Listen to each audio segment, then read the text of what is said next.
आज हम पढ़ेंगे अयोध्या सिंह उपाध्याय हरिऔध का जीवन परिचय एवं रचना। हिंदी के प्रसिद्ध साहित्यकार खड़ी बोली को काव्य भाषा के रूप में प्रतिष्ठित करने वाले हरिऔध का जन्म 15 अप्रैल 1865 को हुआ और इनकी मृत्यु 16 मार्च 1947 को हुई। हिंदी के कवि, निबंधकार तथा संपादक थे। उन्होंने हिंदी साहित्य सम्मेलन के सभापति के रूप में कार्य किया। वे सम्मेलन द्वारा विद्या वाचस्पति की उपाधि से सम्मानित किए गए थे। प्रारंभिक शिक्षा इनकी निजामाबाद और आजमगढ़ में हुई। 5 वर्ष की अवस्था में इनके चाचा ने इन्हें फारसी पढ़ाना शुरू कर दिया था। निजामाबाद से मिडिल परीक्षा पास करने के पश्चात हरिऔध जी काशी के क्वींस कॉलेज में अंग्रेजी पढ़ने के लिए गए, किंतु स्वास्थ्य बिगड़ जाने के कारण उन्हें कॉलेज छोड़ना पड़ा।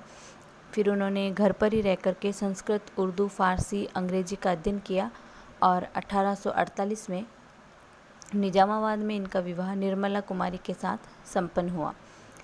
सन 1890 में हरिऔध जी को सरकारी नौकरी मिल गई।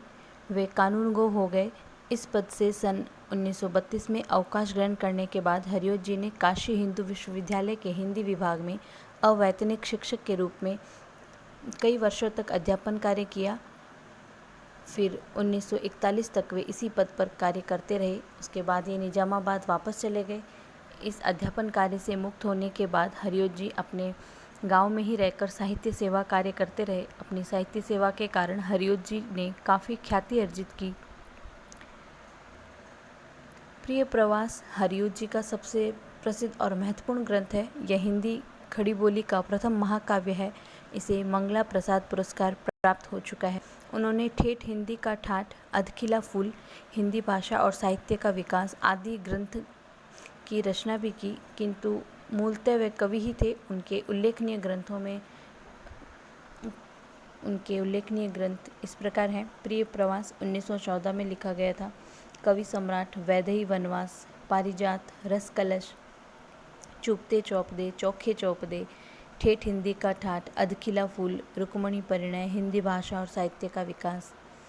बाल साहित्य भी उन्होंने लिखे, जैसे बाल विभव, बाल विलास, फूल पत्ते, चंद्र खिलौना, खेल तमाशा, उपदेश कुसुम, बाल गीतावली, चांद सितारे, पद्य प्रसून।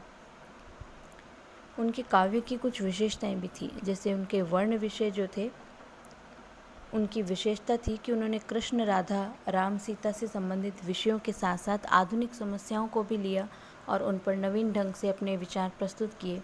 प्राचीन और आधुनिक भावों के मिश्रण से उनके काव्य में एक अद्भुत चमत्कार उत्पन्न हो गया।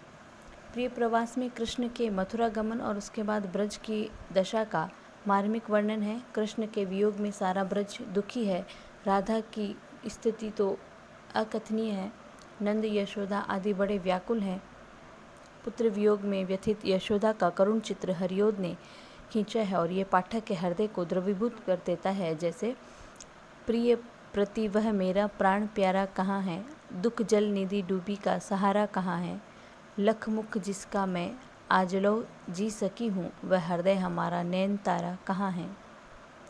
लोक सेवा की भावना हरिऔध जी ने कृष्ण को ईश्वर के रूप में न दिखा करके आदर्श मानव और लोक सेवक के रूप में चित्रित किया।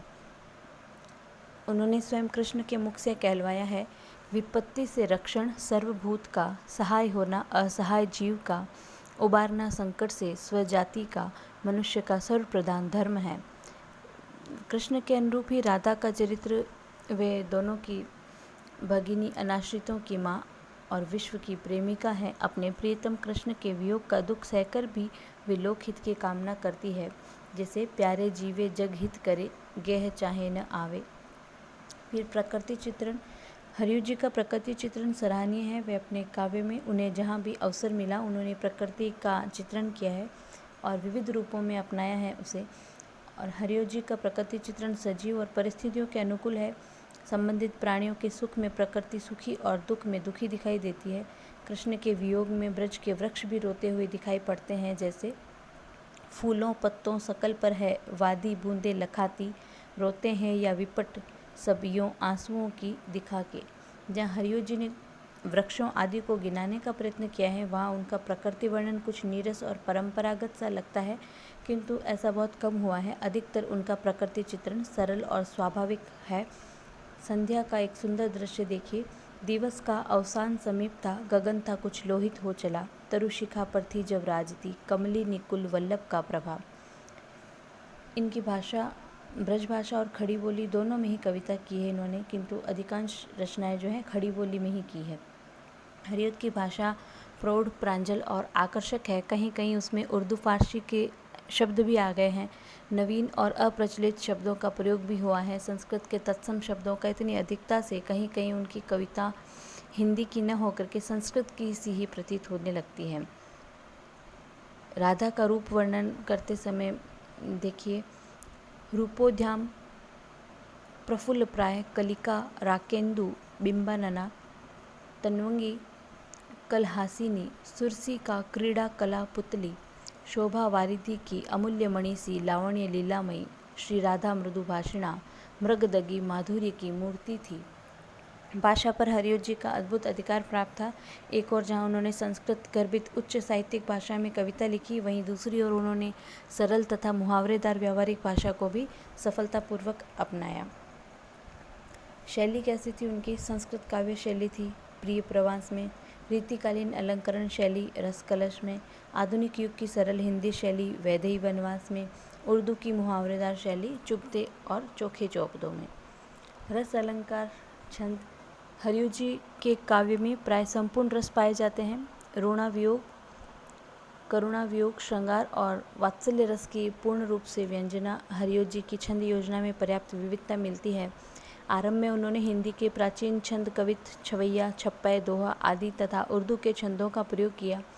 बाद में इन्होंने इंद्रवृद्रा, शिखरिणी, मालिनी, वसंत तिलका, शार्दुल, विक्रीडित, मंदाक्रांता आदि संस्कृत के छंदों को भी अपनाया। अलंकार, रीतिकालीन प्रभाव के कारण हरियों जी का अलंकार प्रिय है।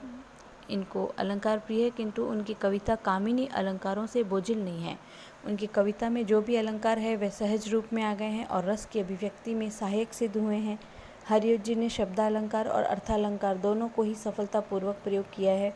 अनुप्रास, यमक, उपमा, उत्प्रेक्षा, रूपक उनके प्रिय अलंकार हैं। हरियों जी ने गद्य और पद्य दोनों ही क्षेत्रों में हिंदी की सेवा की। वे द्विवेदी युग के प्रमुख कवि हैं। उन्होंने सर्वप्रथम खड़ी बोली में काव्य रचना करके यह सिद्ध कर दिया कि उसमें भी ब्रजभाषा के समान खड़ी बोली की कविता में भी सरसता और मधुरता आ सकती है। हरियों जी में एक श्रेष्ठ कवि के समस्त गुण विद्यमान थे। उनका प्रिय प्रवास महाकाव्य अपनी काव्यगत विशेषताओं के कारण हिंदी महाकाव्यों में माइलस्टोन माना जाता है। श्री सूर्यकांत त्रिपाठी निराला के शब्दों में हरियों जी का महत्व और अधिक स्पष्ट हो जाता है। जैसे इनकी यह एक सबसे बड़ी विशेषता है कि ये हिंदी के सार्वभौम कवि हैं। खड़ी बोली, उर्दू के मुहावरे, ब्रजभाषा, कठिन सरल सब प्रकार की कविता की रचना कर सकते हैं।